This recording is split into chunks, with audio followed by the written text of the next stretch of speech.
आप सब लोगों को पता होगा पूरा जम्मू कश्मीर बंद पड़ा है। क्योंकि जम्मू कश्मीर के अंदर 27 बेगुनाह लोगों को मार दिया गया है और यह आतंकवादी हमला करने वाले और कोई नहीं बल्कि हमारा पड़ोसी देश पाकिस्तान है। और ये उन लोगों पर हमला किया गया है जिनके पास हथियार भी नहीं थे और वो सिर्फ एक जनता थी। इस हमले का विरोध करने के लिए आज पूरा जम्मू कश्मीर बंद पड़ा है और देश की सुरक्षा को ध्यान में रखते हुए एक मीटिंग भी रखी गई है। जम्मू कश्मीर के अंदर पहलगाम के अंदर आतंकवादियों ने धुआंधार फायरिंग कर दी गई, जिसके अंदर 26 लोग पर्यटक लोगों की जान चली गई थी और यह आतंकवादी सेना की वर्दी पहनकर आए थे। आखिर इनको वर्दी हिंदुस्तान के अंदर कैसे मिली, ये तारों के नीचे से कैसे आए, ये एक सवाल खड़ा करता है। अब इन आतंकवादियों ने 26 लोगों को मारा है तो हमें भी 260 आतंकवादियों के सिर चाहिए। और इस घटना के अंदर जो कोई भी शामिल है, चाहे नेता हो, चाहे राजनेता हो, चाहे फिर अपना घर का हो, चाहे बाहर का हो, और उसका भी हमें एनकाउंटर चाहिए और उसकी भी खोपड़ी हमें लाल किले पर टंगी हुई मिलनी चाहिए इजराइल की तरह। क्योंकि हम आतंकवादियों को अब डिप्लोमेटिक जवाब देते हुए थक चुके हैं, क्योंकि अब उनको ही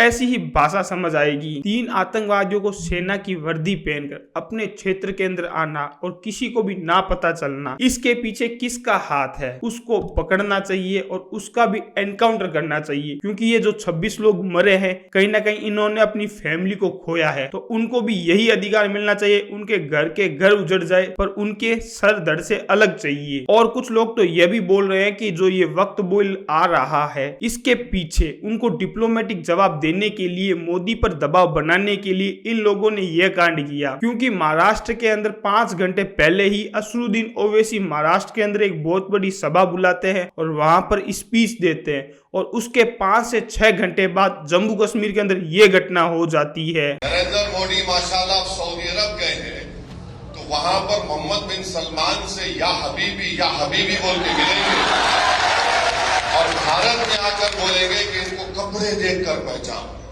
वो मोहम्मद बिन सलमान से पूछ ले कि क्या मदीने शरीफ में रसूलुल्लाह सल्लल्लाहु अलैहि वसल्लम के रोजे मुबारक की आगे सिर्फ चिकनी चुपड़ी बातों पर या कोई राजनेता या फिर कोई भी पार्टी का नेता इंस्टाग्राम पर या सोशल मीडिया पर या कोई सी ट्विटर के ऊपर अच्छा सा कमेंट पोस्ट कर देगा, अब लोगों का विश्वास नहीं ठहरता। उससे क्या उनका गम कम हो जाएगा। इन 26 लोगों पर जिन आतंकवादियों ने हमला किया है, इसको गहरी निंदा करने से कुछ नहीं होगा। कम से कम इन आतंकवादियों के परिवार को भी उजाड़ देना चाहिए, तब इनको पता चलेगा कि आखिर क्या चीज होती है। क्योंकि इन आतंकवादियों ने ऐसा किया है जैसे कोई सोच भी नहीं सकता। ये कि लोगों की जाति पूछ पूछ कर गोली मार रहे थे। ये मुस्लिम नहीं है, इसको गोली मार दो, ये मुस्लिम है, इसको छोड़ दो। यानी कि साफ साफ दिखाई दे रहा है कि ये कैसे कैसे काम किए जा रहे हैं हिंदुस्तान के अंदर। और ये सारा मसला और कहीं का भी नहीं है, ये सिर्फ और सिर्फ वक्फ बोर्ड का है। क्योंकि मोदी जी वक्फ बोर्ड को तोड़ना चाहते हैं और इसके विरोध के अंदर डिप्लोमेटिक जवाब देने के लिए इन्होंने ऐसा काम किया। और यहाँ तक कि एक महिला ने यह भी बात बोली है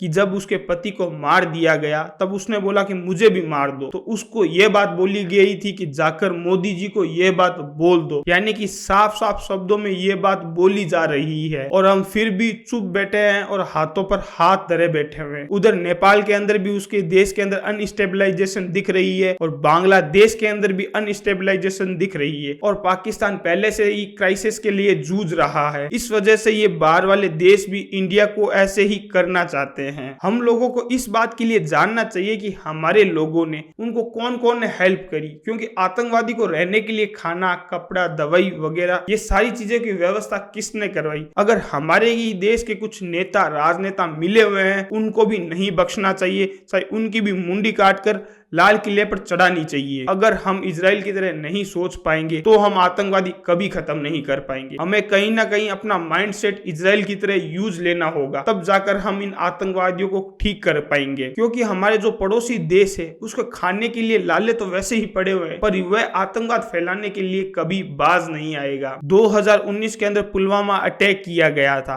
और 47 जवानों की मौत की गई थी और आज वैसा ही मंजर हमारे सामने है। क्योंकि जनता के ऊपर गोलियां फायर की गई थी और जिनमें से 26 लोग मारे गए हैं। ये 26 लोग कम नहीं होते, बहुत ज्यादा लोग हैं और इन 26 लोगों के पीछे ना जाने कितने लोगों के परिवार उजड़े हैं। और ये हमला तब किया गया था जब प्रधानमंत्री सऊदी अरब की यात्रा कर रहे थे और गृह मंत्री अपने कार्य के अंदर बिजी थे और असरुद्दीन ओवैसी वहां पर महाराष्ट्र के अंदर एक सभा बुलाकर वक्फ बोर्ड के ऊपर स्पीच दे रहे थे। और जम्मू कश्मीर के अंदर आतंकवादियों को ऐसा अंजाम देना ये कोई एक घटना नहीं है, ये एक सोची समझी चाल है। क्योंकि राजनीति के अंदर सब लोगों को पता है कि राजनीतिक और डिप्लोमेटिक के अंदर कैसी लड़ाई लड़ी जाती है। उन्होंने वक्फ बोर्ड को खत्म ना करने के लिए मोदी जी को डिप्लोमेटिक किस तरीके से प्रेशर और दबाव बना रहे हैं। आप लोगों को यह वीडियो कैसा लगा, और हो सके तो इस वीडियो को ज्यादा से ज्यादा शेयर कीजिए ताकि उन लोगों को भी पता चले कि इन्होंने किस तरीके से डिप्लोमेटिक जवाब दिया है। और इसी तरीके से अपना प्यार बनाए रखे। जय हिंद,